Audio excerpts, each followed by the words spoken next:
Nesse mês de outubro, a nossa série é sobre ser discípulo de Jesus. E desde o começo da série, nós temos visto que ser discípulo de Jesus é ser um pouco mais parecido com Ele a cada dia da nossa vida. Não significa, não tem a ver com ser perfeito. Tem a ver com continuar na caminhada em sermos mais parecidos com Jesus, um pouco mais a cada dia até o fim. Esse é o maior desejo que um discípulo, que um seguidor tem. A cada momento ser um pouco mais parecido com o Mestre, imitar o seu Mestre. E no caso de cristãos e cristãs, o deles, é claro, é ser mais parecido com Cristo Jesus. Esse é o alvo, é isso que nós queremos, por isso que nós demos essa série o nome de discípulos, moldados à imagem de Cristo. Nós tentamos, ou pelo menos deveríamos tentar, imitar a Cristo em todas as situações da nossa vida. No entanto, é recorrente, e a gente precisa reconhecer isso, que muitas vezes os cristãos falham em demonstrar Cristo pelo simples fato de não estarmos vivendo nem perto daquilo que a Bíblia diz que nós devemos fazer. Geralmente as pessoas têm um grande pé atrás com igreja, com Jesus, nem tanto por má vontade, mas porque muitas vezes elas olham para a vida daqueles que se dizem cristãos e simplesmente são levadas a pensar, bom, se isso é ser cristão, então já sei o que eu não quero para a minha vida. Ao mesmo tempo que na história nós temos relatos, nós temos relances de muita gente que viveu um pouco mais parecido com Jesus e gerou uma grande revolução naqueles que estavam à sua volta. Hoje, particularmente, eu quero avisar isso desde o começo, o tom da nossa mensagem é um pouco mais pesado, no sentido de que a gente vai precisar abordar nessa série, nós estamos encerrando a série hoje, algo muito importante para o discipulado, que é o fato de sermos fiéis até o fim, ou então fiéis até as últimas consequências. Porque o discípulo, basicamente também, é alguém chamado a ser um completo louco. Porque quando você, por exemplo, entra numa empresa e alguém diz para você assim, olha, nessa empresa aqui tem plano de carreira.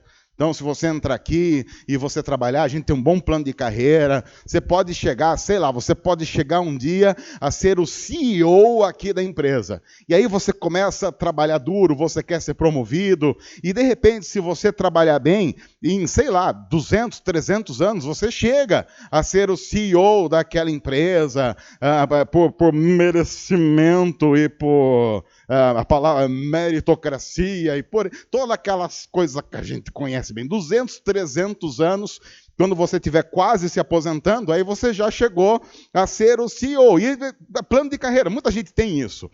E acontece que é interessante porque o cristianismo também tem plano de carreira. E isso é importante dizer. Só que o plano de carreira no cristianismo é completamente insano. Porque se você for muito bem sucedido como cristão, muito bem sucedido, se Deus realmente atender às nossas orações dizendo, Senhor, nos ajuda em tudo glorificar o Senhor, em tudo, nos ajuda do início ao fim, viver de uma tal forma que cada coisa que a gente fizer, cada palavra que nós dissermos glorifica ao Senhor. Se tudo der certo, sabe o que vai acontecer com você? No final, você vai ser martirizado. Esse é o plano de carreira máximo, do tipo, Deus olha para você e fala assim, esse daí está sendo um bom funcionário. Esse daí, nós vamos colocar uma placa, e vamos fazer uma placa, vamos colocar a foto dele como crente do mês. Ele vai ser o crente do mês, e porque ele é o crente do mês, ele vai ter um dos maiores privilégios narrados nas Escrituras para aqueles que são fiéis a Jesus. Ele vai morrer por causa de Jesus. Esse é o plano de carreira, porque quando você olha para a Bíblia, inúmeros cristãos, e quando você olha não só para a Bíblia, mas para a história, inúmeros cristãos, principalmente nos primeiros séculos da história da igreja, viviam isso e buscavam isso, o privilégio de dar a vida literalmente por causa do Evangelho de Jesus. E quando você lê, por exemplo, alguns relatos dos primeiros mártires da história do cristianismo, a coisa beira a insanidade de uma forma inimaginável. E a gente vai lendo relatos e nós quase que vamos sendo esmagados pela humilhação que nós sentimos, porque hoje, em nosso tempo, 2019, nós quase que transformamos o cristianismo e o discipulado numa luta pelo conforto eterno. Nós queremos bem-estar, nós queremos conforto, nós queremos segurança, nós queremos estabilidade, que é tudo o que basicamente a Bíblia não promete para quem é seguidor de Jesus. Por mais que a gente queira distorcer as Escrituras não prometem conforto. As Escrituras prometem segurança no Senhor. Mas segurança no Senhor tem a ver, enquanto o seu corpo está sendo moído, a sua alma está intacta. A sua alma está segura em Jesus, o seu coração está seguro em Jesus, e o resto, o resto é resto.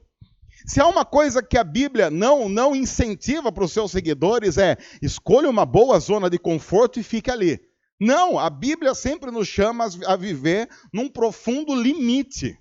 O limite entre a loucura, a insanidade e a mais restrita obediência ao que Deus tem para nós. Eu peguei, por exemplo, alguns relatos de alguns loucos da história. Esses não são narrados na Bíblia, mas são narrados em documentos dos primeiros séculos da história da igreja. Por exemplo, veja alguns mártires. Eu quero lembrar que a palavra mártir significa alguém que prefere morrer a renegar a sua fé. É um discípulo que chegou a um ponto do discipulado, que ele é tão discípulo, ele está tão alto na carreira, que ele prefere morrer a renegar a sua fé. Por exemplo, um cara chamado Inácio de Antioquia, que foi condenado a ser devorado pelos leões. Quando disseram para ele, olha, você então vai ser devorado pelos leões, ele simplesmente diz, eu então sou trigo de Cristo, moído nos dentes das feras, para me transformar num pão perfeito diante do Senhor. E ele simplesmente, com toda a tranquilidade, diz isso e entrega a vida, sendo devorado pelas feras.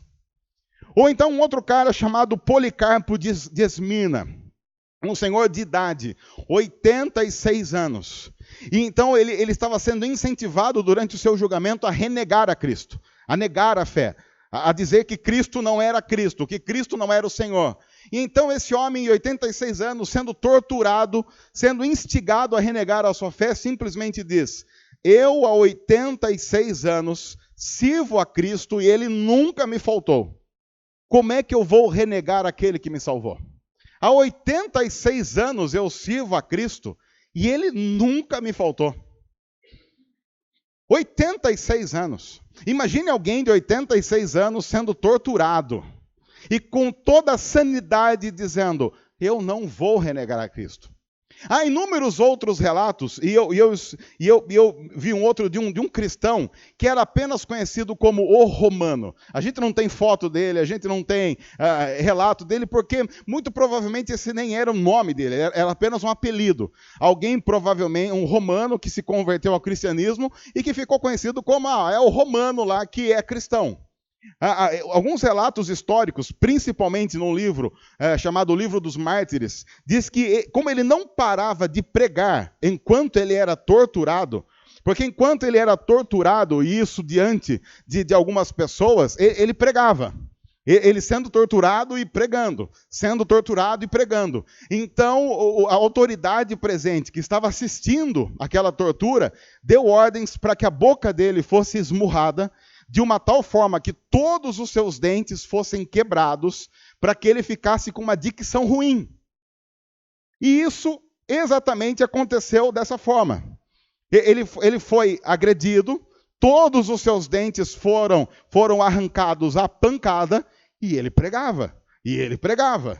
E depois as suas sobrancelhas foram arrancadas, partes do seu rosto foram arrancados. E quando ele já tinha vários buracos na face, ele simplesmente disse que ele estava profundamente grato, porque agora ele tinha várias bocas no rosto para poder pregar sobre Jesus.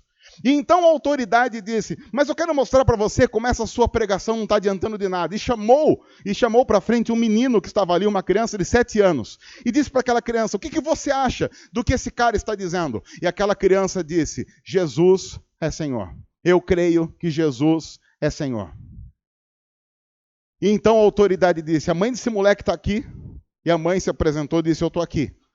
E então a autoridade disse para aquela mãe, se esse menino não renegar agora o que ele disse, ele vai junto para a tortura e para a morte. Ao passo que aquela mãe olha para aquela criança e diz, meu filho, você nesse exato momento está sendo chamado à presença do nosso Salvador. Não renegue a sua fé. Você apenas tem agora o privilégio de chegar diante de Jesus antes da mamãe. E daqui a pouco, quando você chegar lá, diga para Jesus que seja breve e que me chame logo. E aquele menino de 7 anos começa sendo torturado junto com aquele homem. E chega um momento da tortura em que o couro cabeludo daquela criança é arrancado. Ao passo que, mais uma vez, a mãe daquela criança olha para ele e diz, meu filho, não importa. Jesus simplesmente está preparando um lugar para colocar uma coroa na sua cabeça. Daqui a pouco você não terá cabelos, mas você terá uma coroa na sua cabeça. Não renegue a sua fé. Diz para mim se isso não é louco. Como é possível? Qual é o segredo de alguém chegar a esse ponto? Ao mesmo ponto que é extremamente vergonhoso o que nós fizemos do cristianismo. Nós transformamos o cristianismo em algo simplesmente banal, apenas um ponto a mais nos muitos pontos presentes na nossa vida. E com um nível de importância muito abaixo de todas as outras coisas que nós consideramos importantes. A gente olha para discípulos de Jesus na história que fizeram a diferença, e a pergunta que fica é como é que é possível? O que eles tinham? Qual é a força no coração desses homens e mulheres que tornou possível que eles fizessem o que fizeram? Tanta gente transformando a história para a glória de Jesus. Tanta gente fazendo com que a igreja perca essa má fama por causa de péssimos cristãos espalhados na história e passe a ter um pouco mais de boa fama, porque homens e mulheres estão simplesmente servindo a Jesus de uma maneira santa, digna, correta, verdadeira, testemunhando mesmo em meio a muitas perseguições e sofrimentos. Há um texto que Paulo escreve ao seu discípulo, a quem ele mentoreava, chamado Timóteo, que nós vamos ver nessa noite. Esse texto está na segunda carta de Paulo, escrita a Timóteo, capítulo 3, a partir do versículo 10. A segunda carta de Timóteo, que Paulo escreve a Timóteo, é diferente da primeira, porque na primeira, Paulo estava preso numa prisão domiciliar. Paulo foi preso em Roma e ele tinha uma casa alugada.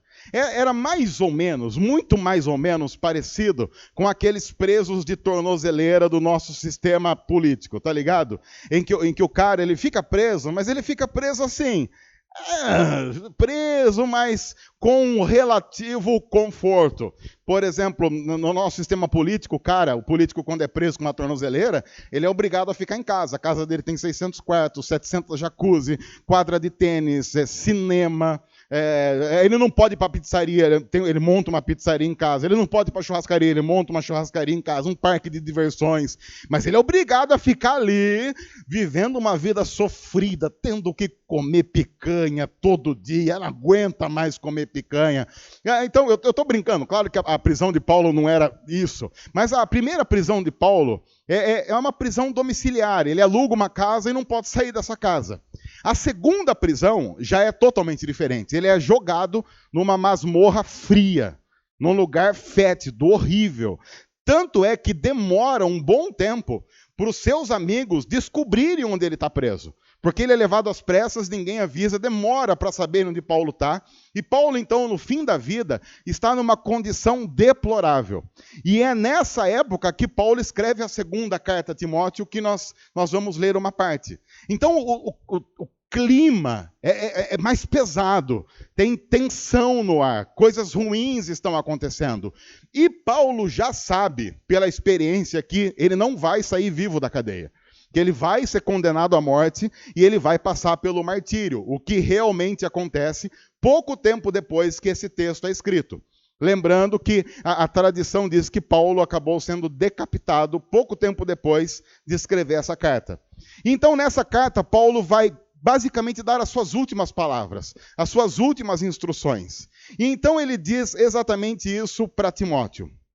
Mas você, Timóteo, tem seguido de perto o meu ensino, a minha conduta, o meu propósito, a minha fé, a minha paciência, o meu amor, a minha perseverança. Veja que o texto começa com mas. Se começa com mas, é porque ele está no meio de uma ideia. Eu não peguei o texto anterior para não delongar muito, mas no texto anterior, Paulo diz assim: Timóteo, lembre-se que nos últimos tempos, os homens, os seres humanos serão avarentos, presunçosos, serão maldosos, serão desobedientes aos pais. Todas aquelas coisas que nós vemos acontecendo aos montes no mundo em que nós estamos vivendo. Então Paulo trata e mostra para Timóteo que o mundo é extremamente cruel, que as pessoas são ruins.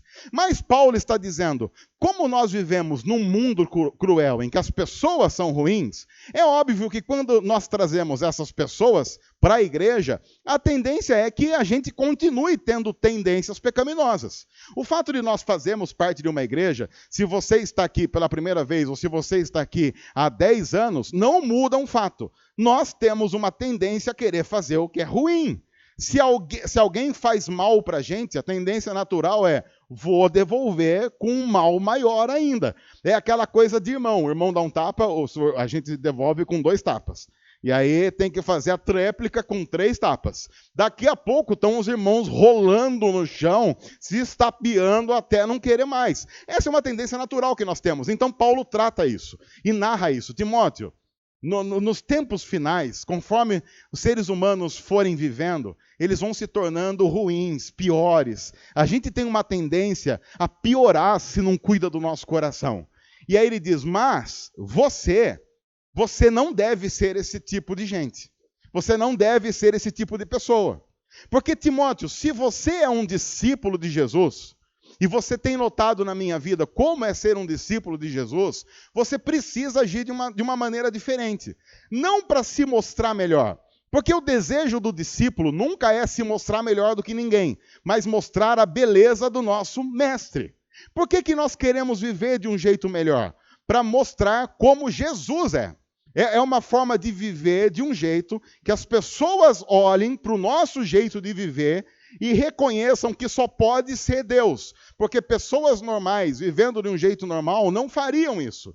Então Paulo diz para Timóteo, você tem seguido de perto o meu ensino, a minha conduta, o meu propósito, a minha fé, a minha paciência, o meu amor, a minha perseverança. Ou seja, Timóteo, você está prestando atenção no processo de discipulado que a gente tem feito? Você está aprendendo isso? Porque, Timóteo, o meu maior desejo é que você viva, mesmo no meio de um mundo muito mau, de pessoas muito ruins, de um jeito minimamente santo, de um jeito mais agradável do que a maioria das pessoas tem vivido a vida. Mas também, Timóteo, não se esqueça de uma coisa. Você também viu as perseguições e os sofrimentos que enfrentei. Coisas que me aconteceram em Antioquia, em Icônio e Listra. Quanta perseguição eu suportei, mas de todas essas coisas o Senhor me livrou. E aí então, Paulo vai dizer algo para Timóteo, que se eu estivesse lá na hora e fosse o editor da Bíblia, eu ia pedir para Deus colocar numa segunda edição, vamos pensar bem esse texto aí, Senhor, porque não sei, não vai cair bem, não é um texto lá politicamente muito correto, vamos colocar uma notinha de rodapé aqui, só para, olha, e aí então Paulo vai dizer assim, de fato, o que é um fato? Fato é certeza, é certo. Isso vai acontecer. Paulo não está dizendo, olha, há uma possibilidade, é possível que, é provável. E Paulo nem está dizendo, é muito provável. Paulo está dizendo, de fato, todos os que desejam viver piedosamente em Cristo Jesus vão ser o quê? Vão ser perseguidos. Paulo apenas está reverberando as palavras de Jesus, porque Jesus já tinha dito, se perseguiram a mim, e olha que perseguiram, vão perseguir vocês também. Mas, no entanto, quando a gente chega em qualquer texto como esse da Bíblia, algumas questões começam a aparecer na nossa mente e no nosso coração. E eu quero dizer como quem frequenta a igreja desde o nascimento. E eu sempre que me deparo com um texto assim, muitas vezes eu penso, eu não estou sendo perseguido. Olha, eu não sei se é verdade que cristãos são perseguidos, porque eu sou cristão desde que eu nasci e eu nunca fui perseguido.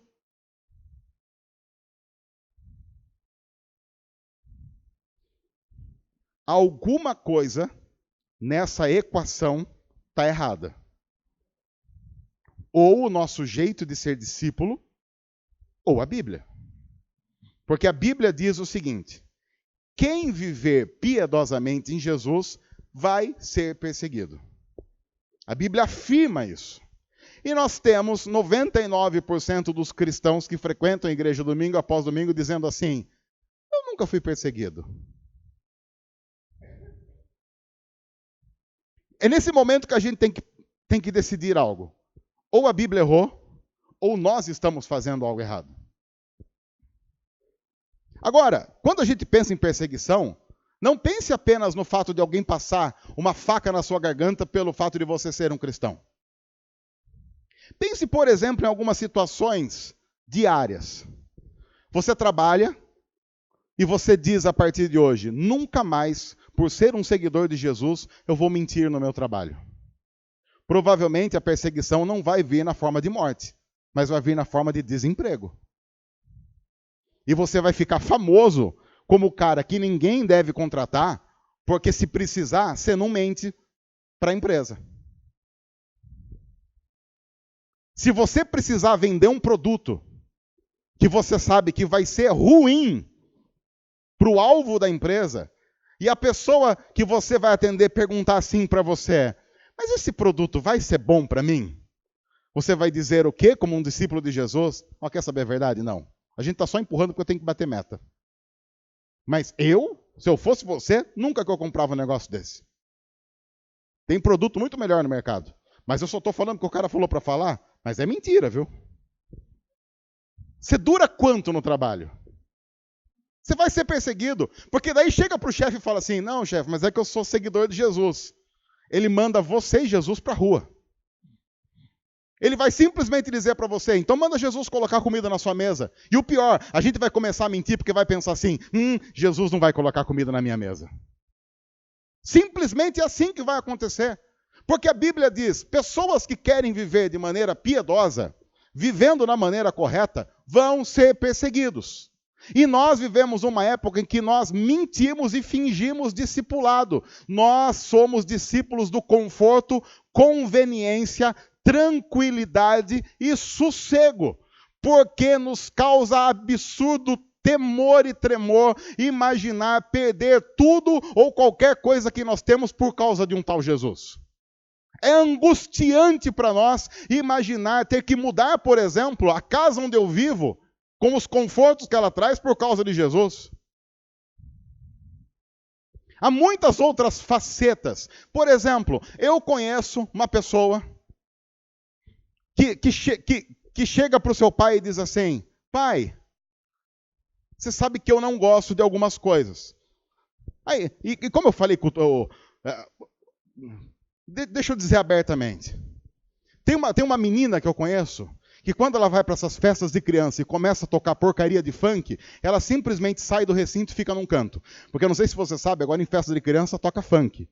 E não é, o pessoal fala, mas festa de criança toca funk. Aí essa menina, por ser cristã, ela diz: eu não vou ficar num ambiente assim. E ela se retira. Ela fica num canto. Quando os amigos falam de beijar essas coisas todas, ela também, não vou ficar no meu canto. Só que essa menina, por causa disso, vira e mexe, chega na casa dela e diz assim: pai, teve 10 festas de aniversário do pessoal da minha classe esse ano. E eu só fui convidada para uma. Fulana convidou todo mundo na minha frente. E eu fui a única que não fui convidada. Pai, por que eles não gostam de mim? E eu conheço essa história porque essa é minha filha. É minha filha que diz isso. Ela tem 12 anos.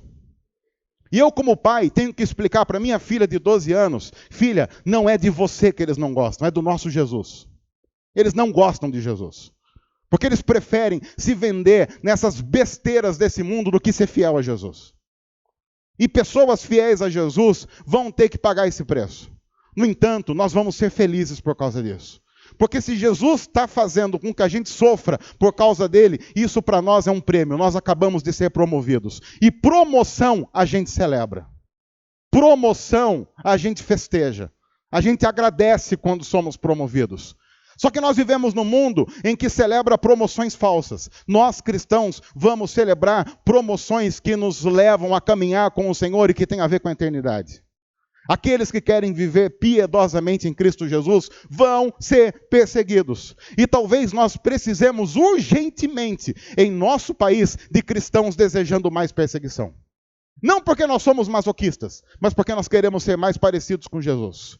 Porque nós queremos ter a convicção de que nós estamos vivendo de um jeito tal em que a loucura do evangelho está sendo escancarada diante de uma cultura cada vez mais perdida. Mas Paulo diz, contudo, os perversos e impostores irão de mal a pior, enganando e sendo enganados. Confie na justiça divina. Confie, confie. Deus sabe o que está acontecendo. Quanto a você, sim, porque, Timóteo, você não é como eles. Você não vai se moldar a eles, você vai se moldar a Cristo. Quanto a você, Timóteo, porém, permaneça. E por que Paulo está dizendo para Timóteo permaneça? Porque Paulo sabe, a tendência é não permanecer. Timóteo, se você não tomar cuidado, você vai desistir. A pressão é muito forte para que a gente desista. Quanto a você, porém, permaneça nas coisas que aprendeu e das quais tem convicção, pois você sabe de quem aprendeu. Porque desde criança você conhece as sagradas letras, que são capazes de torná-lo sábio para a salvação mediante a fé em Cristo Jesus. E aí então Paulo vai dar um dos profundos segredos da permanência fiel no mundo ruim.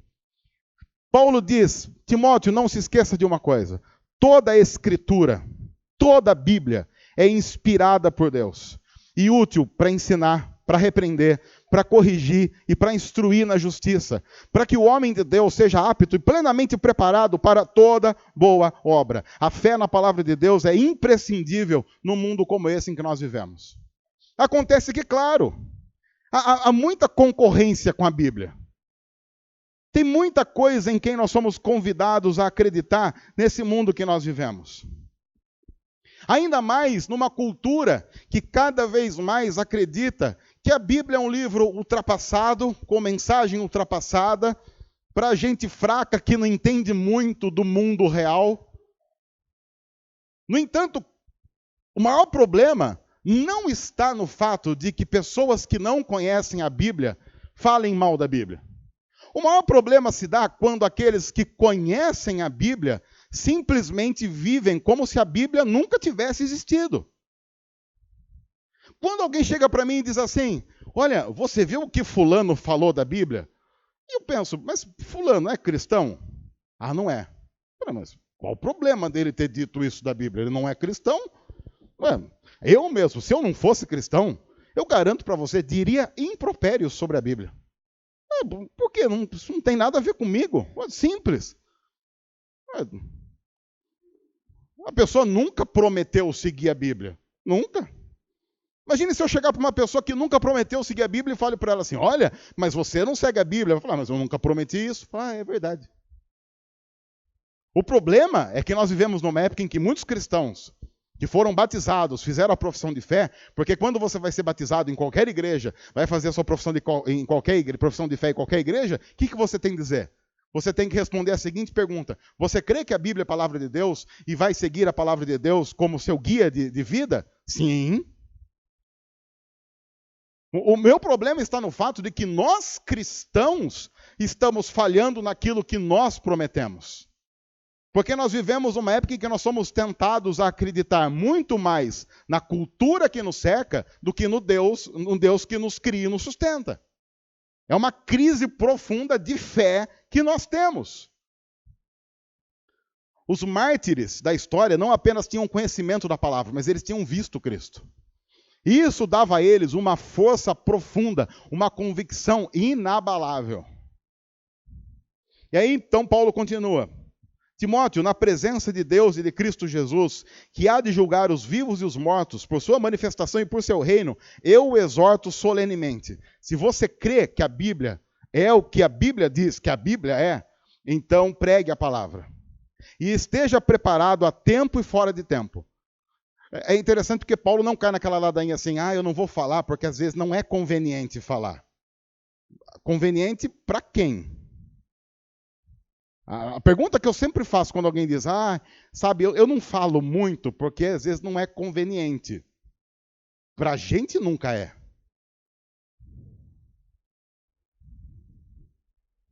Quer ver só? Amanhã na empresa, quando você chegar lá, fizer aquela roda de conversa e os homens começarem a falar de mulher, fale assim, eu acho que um homem tem que ser fiel à sua esposa, eu não gostaria de falar sobre esse assunto.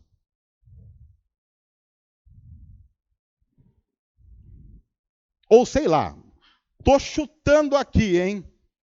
Tô chutando. Ou então quando naquele seu grupo do WhatsApp aparecer a primeira foto de pornografia e outra palavra com P, que eu não vou falar, termina com uria também, você simplesmente tome a atitude de sair daquele grupo. E quando alguém perguntar, você diz assim, eu não posso ficar num grupo que mostra aquele tipo de coisa porque eu sou cristão. Tenta lá. Tenta lá. Aí você já vai começar a ter o privilégio de ser perseguido por causa de Jesus. E também passar pela experiência de alguma forma, pregar a tempo e fora de tempo. Timóteo, repreenda, corrija, exorte com toda paciência e doutrina. Timóteo, não deixe de fazer o que é correto pelo simples fato de viver numa época em que as pessoas não fazem o que é correto. Não siga a massa, não creia na multidão. A gente precisa lembrar que Paulo está escrevendo isso para Timóteo. Timóteo é um pastor de uma igreja de crente. E olha o que ele tem que dizer para um pastor de uma igreja de crente. Pois virá o tempo em que não suportarão a sã doutrina. É engraçado que Paulo está dizendo isso para um pastor. Timóteo, vai chegar um tempo em que as pessoas não vão suportar a sã doutrina. Pelo contrário, sentindo coceira nos ouvidos. Quem aqui já sentiu coceira no ouvido? Só para uma pesquisa rápida aqui. Quem aqui já sentiu coceira no ouvido? Só? Todo mundo? Porque às vezes fala coceira no ouvido, o que será que é? Coceira. O que você faz quando você tem coceira no ouvido? Você faz assim. Você pensa, poxa, meu ouvido está coçando. Então você pega, vai lá numa lista, procura, alô doutor otorrinolaringologista, tudo bem com o senhor? Eu gostaria de marcar uma consulta. O que você tem? Eu tenho coceira no ouvido. Então ele fala assim, que interessante, nós temos aqui, é a primeira consulta? É a primeira consulta. Nós temos aqui, olha aí, maio de 2020. Você fala, muito bem, mas é que está coçando muito, então tá bom, semana que vem. Aí você vai lá semana que vem. Aí na semana que vem você chega lá e fala assim, então eu tô com uma coceira no ouvido. Ele vai ver o que você tem, vai falar o que você tem que fazer e ponto, passou a coceira no ouvido. Não é assim que a gente faz? O que Paulo está dizendo quando ele diz assim, olha, tem muita gente na igreja que vive com coceira no ouvido. Quando sentiu o primeiro sintoma de alguma coisa que está errado, em vez de ir para um médico que sabe relatar o que está acontecendo, enfia qualquer porcaria no ouvido. O que você prefere? Acabar com a coceira no ouvido e também, ao mesmo tempo, perder o tímpano? Sim! Enfia o que a gente enfia no ouvido quando está com coceira? A coisa mais tranquila é cotonete. Mas eu já vi mulher grampo, aqueles pauzinhos de palito de dente, a pessoa está lá palitando o dente no restaurante, já dá uma cutucada no ouvido, já palita o dente, aí fica uma mistura de resto de feijoada com cera no ouvido, coçando, o que Paulo está dizendo é, Timóteo, vai chegar uma época que as pessoas vão querer ouvir qualquer porcaria. Elas vão se satisfazer em ouvir porcaria, porque elas não vão suportar que há um remédio que vai curar aquilo. Elas não vão acreditar no médico, porque quem o médico pensa que é para saber o que eu devo fazer? A gente chegou nessa época. Pode ver como é que a gente vai para o médico. A gente já vai para o médico sabendo, doutor, eu estou com um negócio que eu preciso que eu receite isso. Aí o médico olha e fala, de onde você tirou isso? De onde que a gente tirou? Doutor Google, o melhor médico. Embora se você já fez a sua consulta no Google, você sabe que em todos os casos, o que você tem é câncer. Pode ver, não é? Câncer, é câncer. Você coloca lá, dorzinha no canto do dedo mindinho do pé esquerdo. Olha, pode ser de uma leve concussão a câncer. Aí você fala, eu tenho câncer. É câncer. E você já avisa a família, olha pessoal, tudo bem, tô aqui no grupo só para dizer, tô com câncer. E já só manda isso, você mata o pessoal de infarto, aquela coisa toda. Mas não é assim que acontece. E a gente já vai, porque o médico, o que o médico fez? Ele estudou 60 anos, ele leu uns livros que a gente não entende nem o título da capa, não sei se você já viu isso. Tem uns livros de medicina que você vê o título da capa, você fala, mas o que é isso? Esse livro, por que está escrito em grego? Não, está em português. Fala, não é possível. E aí a gente quer discutir. Porque, claro, a gente sabe mais que o médico. Imagina então que houvesse um médico que criou a nossa alma e, em tese, soubesse tudo a respeito da nossa alma. Ouvi alguém assim? Ah, meu ascendente é em Áries. Gente de escorpião como eu não fica ouvindo essas coisas. Quando eu nasci, minha lua estava em Capricórnio.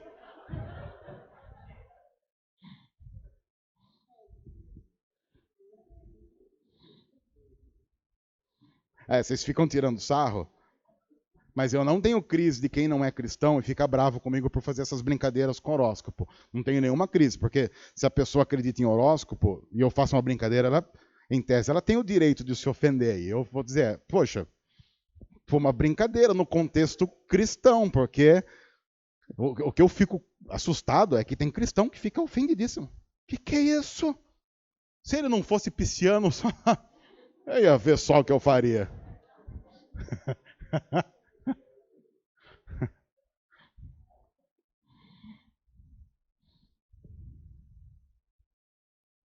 Pessoal aí que está assistindo, deixa o seu comentário aí. Olha aí. Você, porém, Timóteo, seja sóbrio em tudo, suporte sofrimentos, faça a obra de um evangelista, cumpra plenamente o seu ministério. Timóteo, o mundo pode acabar, mas você, como discípulo de Jesus, vai fazer o que é certo. Seja fiel até o fim. Agora, a última parte do texto diz assim, eu já estou sendo derramado como uma oferta de bebida. Era uma forma de dizer, olha, eu já estou nas últimas. Já estou ali dobrando o cabo da boa esperança. Eu já estou vendo uma luz no fim do túnel. Está próximo o tempo da minha partida. E realmente estava. Agora veja o que Paulo vai dizer. Timóteo, mas eu vou tranquilo.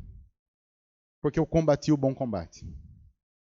Timóteo, eu cansei? Cansei.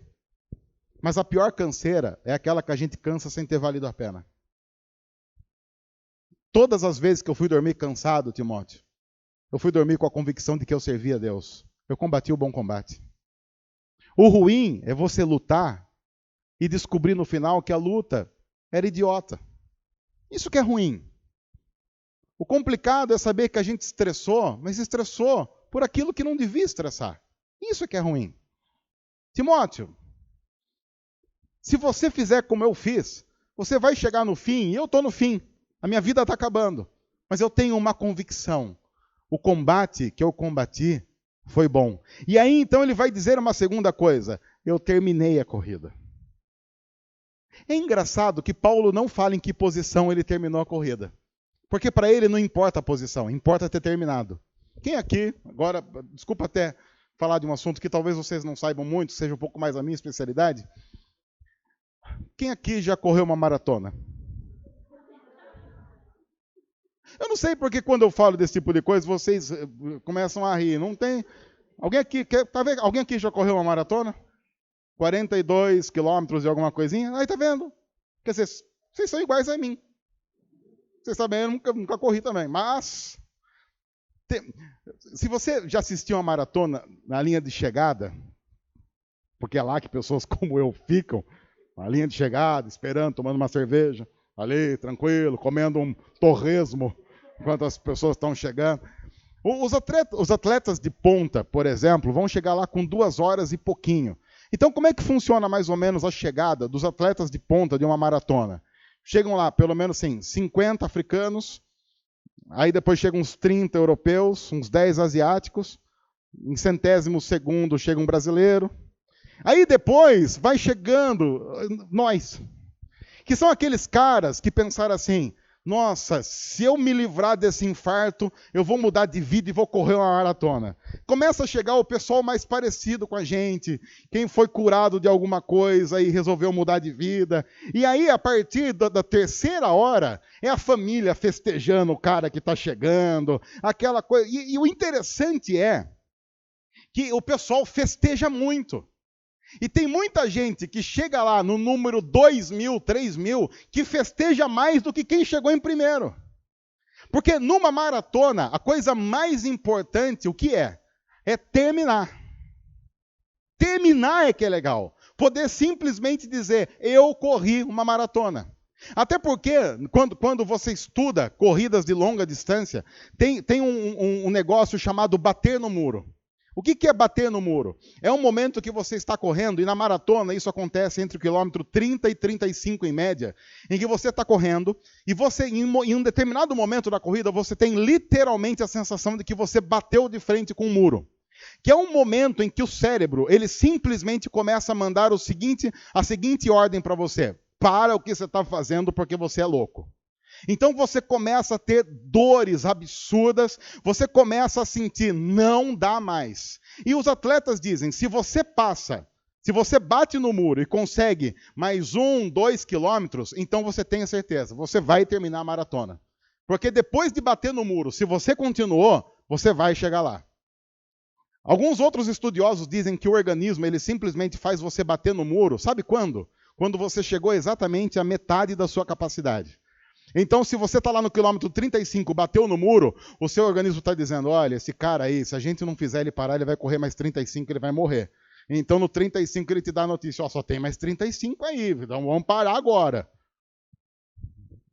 O que Paulo está dizendo para Timóteo é, Timóteo, para a gente não importa a velocidade, importa chegar no fim.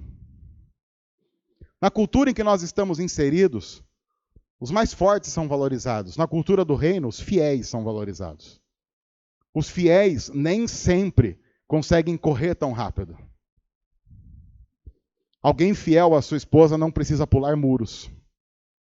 Ele pode ficar confortável dentro de casa. Ele não vai ter a aventura de pular cercas, mas ele vai ter a tranquilidade da fidelidade de quem sempre compartilhou da mesma cama com a mesma pessoa. Então, Timóteo, para mim, o importante é que eu terminei a corrida. Eu guardei a fé. Eu tenho 19 anos de ordenação ministerial. Ontem eu estava no encontro de pastores e eu fiquei com medo, porque ontem teve um pastor lá que estava pregando, e ele falou assim, eu queria aqui pedir para que ficassem em pé nesse momento os pastores mais experientes, que têm de 20 ou mais anos de ministério. Eu pensei, caramba, eu já estou chegando na fase da vida em que quando pedir para os velhos levantar, eu vou ter que levantar. Sorte que eu estava com 19. Porque daí levantou um pessoal bem velhinho. Eu falei, uai. Aí ele falou, vamos bater palmas para esse pessoal que tem uma longa vida de fidelidade. Eu falei, oi. Eu tenho 19 anos de ministério e mais 5 trabalhando assim, sem ser ordenado em igrejas locais. Na verdade, eu até podia ter ficado em pé, mas graças ao bom Deus, eu ainda vou esperar um pouco. A gente acompanha as redes sociais e o pessoal sempre vai batendo meta em rede social. Por exemplo, tem a expressão tá pago. É uma expressão muito famosa em rede social. Quando a pessoa ela fez o exercício do dia, o pessoal posta foto daquele relógio, né, que tem um relógio lá, um aplicativo que diz se você cumpriu a meta. Eu já nem baixei aquele aplicativo lá, que ia ficar lá parado, sem fazer nada. E apareceu uma teia de aranha ali no aplicativo. Tipo, o que eu estou fazendo aqui? Me salva. E o pessoal postando, tá pago. Ou então o pessoal que vai batendo meta, que corria 10 quilômetros num tal tempo, e aí baixou tempo. E eu quero dizer uma coisa para você. Em 19 anos de ministério, eu nunca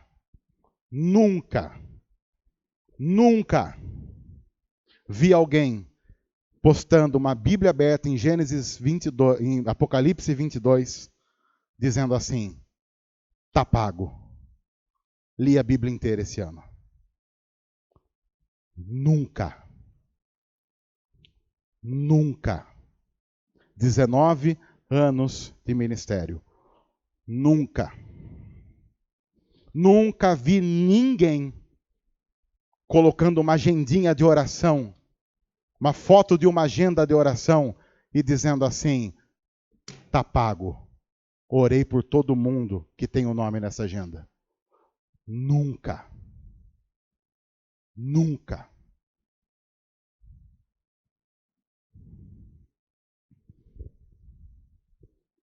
A gente se cansa. E se cansa por coisa errada nessa vida. A gente está cansado. A gente está estressado. Nós somos uma geração de ansiosos crônicos. Porque a gente está batendo as metas erradas. E elas estão matando a gente. Elas estão arrebentando a gente. Nosso coração está morrendo de fome. Nossa alma está minguando. E aí Paulo diz para Timóteo: Timóteo, sabe por que eu estou terminando? Eu estou acorrentado, estou numa masmorra fria. Mas meu coração está vivo. Minha alma canta. Porque agora me está reservada a coroa da justiça. Sabe, Timóteo, eu não cheguei em primeiro. Eu não vou subir em nenhum pódio com um ser humano dando prêmio para mim. Mas daqui a pouco eu estou num pódio no céu e Jesus está me dando uma coroa. A mesma coroa que pouco tempo depois da morte de Paulo, um menininho de 7 anos, morrendo na frente da sua mãe, ganharia. E a mesma coroa que um dia nós vamos receber. Que o Senhor, justo juiz, me dará naquele dia, e não somente a mim, mas a todos os que amam a sua vinda. Não importa a recompensa que vão me dar aqui, o Senhor vai me dar a coroa da justiça. E é isso que eu quero. É para isso que discípulos vivem. Eu quero terminar com um vídeo. Porque a gente falou de muita gente do passado, muita gente que viveu há muito tempo. Eu quero terminar com um vídeo de alguém mais conhecido. De alguém que eu sei que a hora que a gente colocar aqui, você vai saber exatamente quem é. Esse homem é um pastor batista, Dr. Martin Luther King. Dos grandes nomes pelos direitos civis e principalmente pelos direitos dos negros norte-americanos. O trecho da mensagem que você vai ver agora, isso é importante, porque o vídeo vai até o fim, com uma informação importante depois, com o desfecho da história. Essa pregação que você vai ver agora, esse 1 minuto e meio, foi pregado na noite do dia 3 de abril de 1968. Guarde essa data. Essa pregação, e o que ele vai dizer, presta atenção no que ele vai dizer. Isso foi pregado no dia 3 de abril de 1968. Veja o que esse homem diz. E veja o que a história reserva para esse homem e para o que ele fez, a partir do que ele resolve ter como postura, como um cristão em ação, como um discípulo de Jesus no mundo. Eu vou pedir, eu acho que o James está ali para apagar a luz para a gente. Obrigado, James.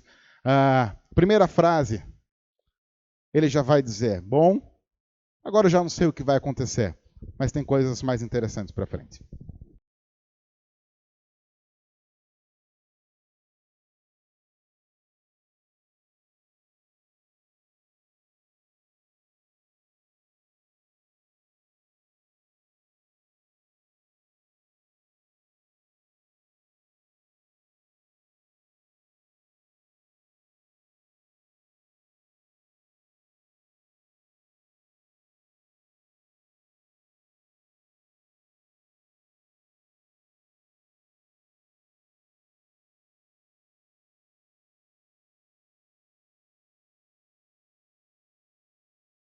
All we say to America is be true to what you said on paper.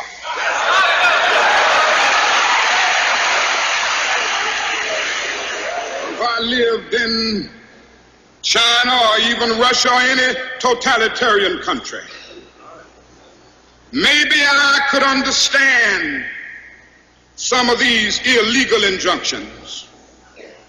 Maybe I could understand the denial of certain basic First Amendment privileges because they haven't committed themselves to that over there.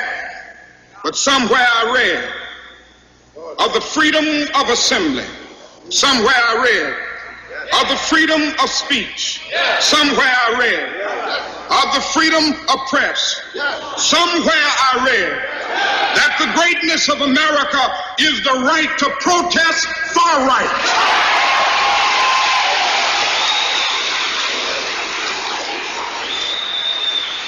And so just as I say we aren't going to let any dogs or water hoses turn us around, we aren't going to let any injunction turn us around.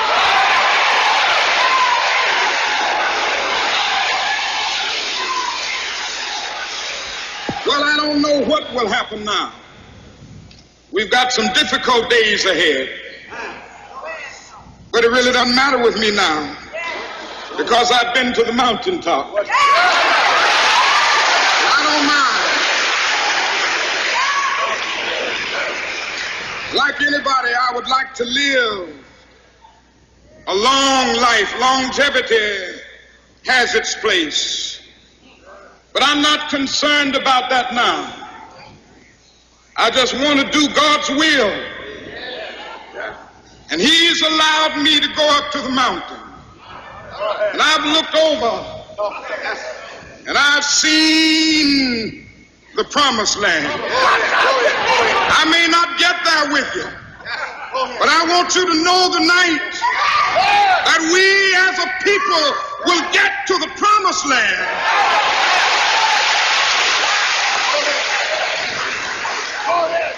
So I'm happy tonight. I'm not worried about anything. I'm not fearing any man. Mine eyes have seen the glory of the coming of the Lord.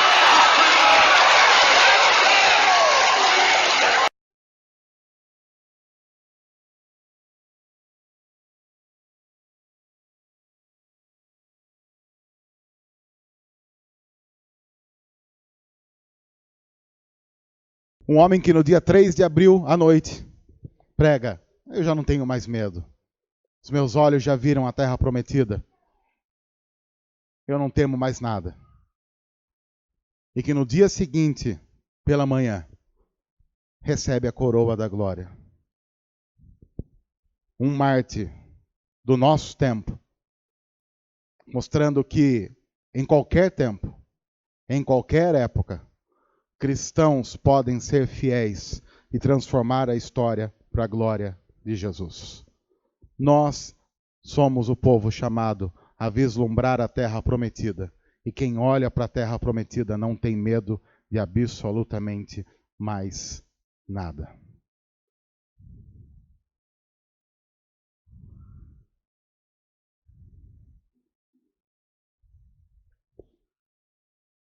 Deus, obrigado por tua palavra e pelo desafio de vivermos de maneira corajosa, como discípulos fiéis até o fim, para a honra e glória do teu nome.